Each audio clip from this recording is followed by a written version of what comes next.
Can we make it 5 in a row, ladies and gentlemen? We come up against Fulham. As always, please, I'm going to ask you to subscribe to the channel if you haven't already, and please like this video. Fulham versus Arsenal preview. And do you know what? I'm going to be real with you lot, and I'm going to be honest, and I'm going to be absolutely upfront. I don't know how it's going to be. I don't know. This game, it can either go left or it can go right. We can turn up and we can, utilize everything that we've been able to harness in terms of the last minute wins and all of the energy that we've been able to build throughout the season, and go over there and do what we usually do at the cottage. But then again, you never know. And we are leaking so many goals at this moment in time that I don't think any Arsenal fan feels confident about going there and getting a clean sheet.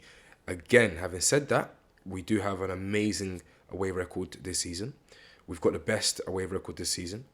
And look, 4 wins in a bounce. We're trying to make it the 5th. Can we make it 5 wins in a bounce?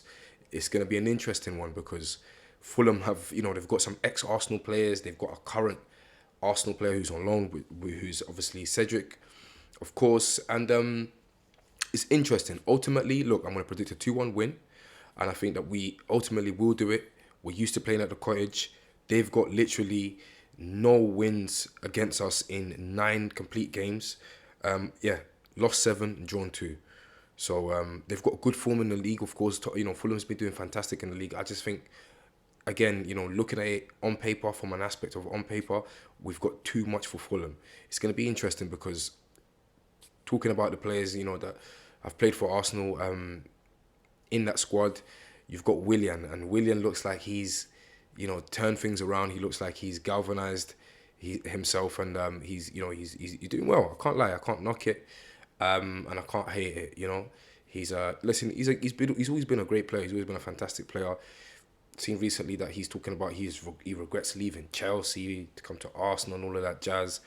So he's coming with that light smoke, and he's coming. He's trying to. There's an element of kind of like a build up to it. Coinciding, of course, with his form.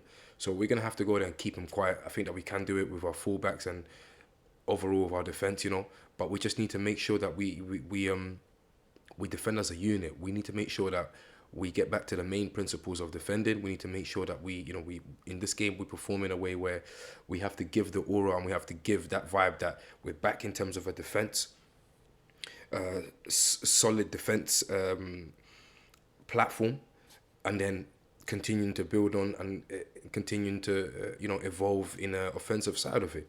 But look, Marco Silva, he's done fantastic. Credit to him. I think for me, he's been one of the best managers this season as well. He's managed to turn it around after some wayward spells at different clubs here and there in Premier League and so forth.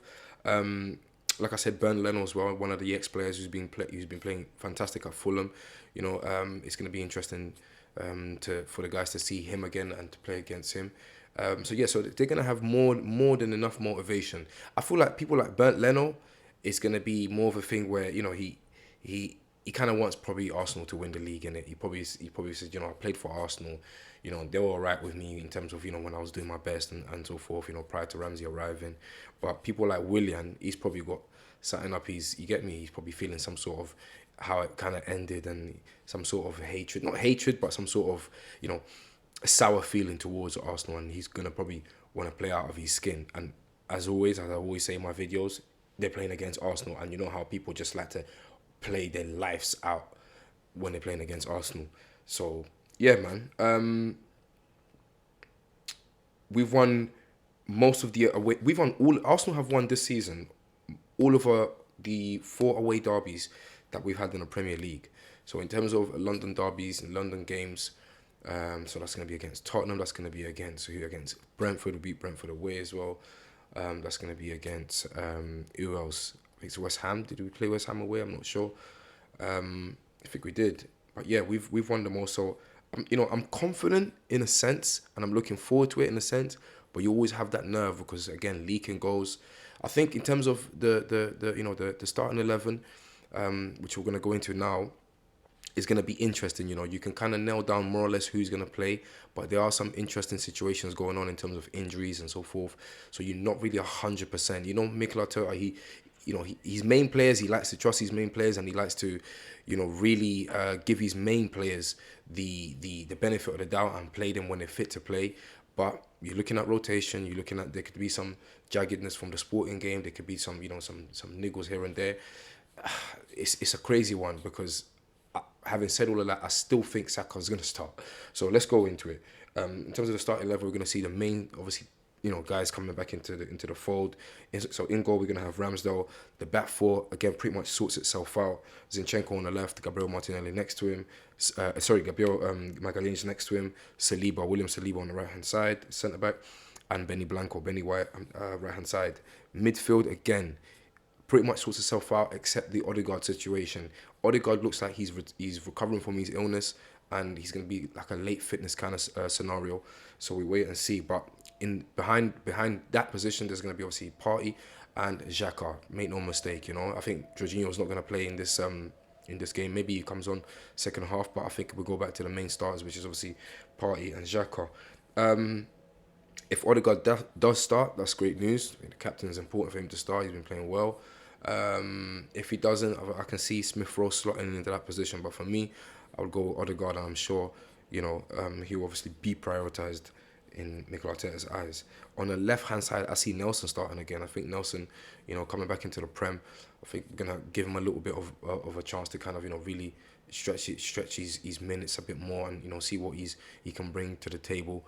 He's got a shot on him, out of nowhere. So, yeah, left-hand side, I see Reece Nelson. On the right-hand side, Bukayo Saka, because I think Bukayo Saka is going to be the one person that is not, it's just, in Arteta's eyes, is just literally not droppable. He must get him to, recover and condition.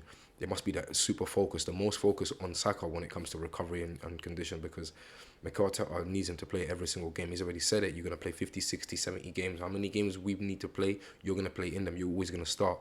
The boy needs a rest. If he does rest him, great. If he does play, amazing, because he's always going to be a threat. He's the star boy, he's the linchpin, he's the G in terms of, those young players, the star. So, and I can see him having fun at Craven Cottage. I can really see him having fun at Craven Cottage. So I won't be too disappointed. I won't be too upset. Of course, I won't be. But I do feel as though Bukayo Saka needs to have a rest in order to see him get back to his absolute sharp and dynamic self. And of course, up front, we're going to have Martinelli. There really isn't any other option now. Trossard is not well. He still hasn't recovered. Nketiah is not well. He most certainly hasn't recovered. And Gabriel Jesus is a weird one, because Gabriel Jesus wants to play, feels as though he's well, and feels as though he's good enough to play, or at least come off the bench, But Mikel Arteta is just holding him back. I feel Mikel Arteta is probably looking at it from a situation where the mental aspect of it, him coming back into this kind of title. But I think he's mentally strong. I think he's just ready to come back in. I think, you've seen him training. He's doing light training. He's been training for a minute now, He's been doing ball work for quite a while now, So the surgery's been, we're in March now. So, okay, cool. You really want to bring him at the end of March. But, looking at it, 12th of March, let's do this. Let's bring him on. Give him, even if you give him 15 minutes, it shouldn't be that deep in this game. But again, will we even see him on the bench? I don't think so. For me, the bench will be Turner, Tomiyasu, Smith Rowe. I don't think Smith Rowe will start over Odegaard if Odegaard is obviously well enough to start. Kivior, Fabio Vieira, and Jorginho. Fabio Vieira, we might see him on the left-hand side. He had a good cameo. I think he could have done more. Again, constructive criticism always for my players, for my boys, every single one of them in that squad. But yeah, Fabio Vieira, it's because I know there's a super baller there. He might start Fabio Vieira, might reward him with another start. He might not, I don't know. But 2-1 to the Arsenal. I think it's going to be a tight, edgy affair. Craven Cottage. You're going to see fluent football, but you're going to see it still kind of edgy. And, Marco Silva, he's been saying that he's going to try to make it as difficult as possible for Arsenal. But again, we have the fantastic record that we have at Craven Cottage. So I feel as though, there's nothing I can really do or say, in terms of a win for Arsenal. 2-1. And man, let's Cedric is obviously on loan, so he's not going to play. He's one of the players that's obviously still on loan at Fulham. 2 p.m. Craven Cottage, guys, and we look forward to it. We need to get a win. This is so important. This is so critical. Every game is like a final. Let's pray and hope that Crystal Palace can get a result against Man City today later on. I've just finished watching the Liverpool game. the Bournemouth versus Liverpool. I mean, it's not easy to beat Bournemouth, is it? It ain't easy, Liverpool fans. Huh? It ain't easy to beat Bournemouth, yeah? Because you lot thought, oh, yeah, Arsenal. It ain't easy, yeah? They're playing the man, Gary O'Neill, he's got them playing football. I don't know how they Salah missed a sitter in terms of a penalty. It's a very very blippy poor result for Liverpool. Hopefully they pick it back up again. I think Tottenham are currently winning as I speak in terms of the 3 p.m. Kickoffs. But yeah, 2-1 to the Arsenal guys. Come on, Arsenal, let's do this, man. Let's play the way we know how to play. Let's get this fluent football going. Let's put the pressure on them from the first minute. Let's take the initiative to them. We can score goals at the Craven Cottage. We know what we need to do at Craven Cottage to get the result. It isn't a bogey team. It isn't a team where we have a mental block on. So let's just go there and impose ourselves, and we'll blow them out the water if we do. And hopefully it's a high scoring game. But again, it's been so wayward lately that you just don't know. Do you know what I mean? It's been so emotional. We're so emotionally charged as a team, as a club at the moment, that you just never know. So I'm looking at a tight score line like 2-1. And yeah, man, when we do it, up the arse, let's get it. Let's go.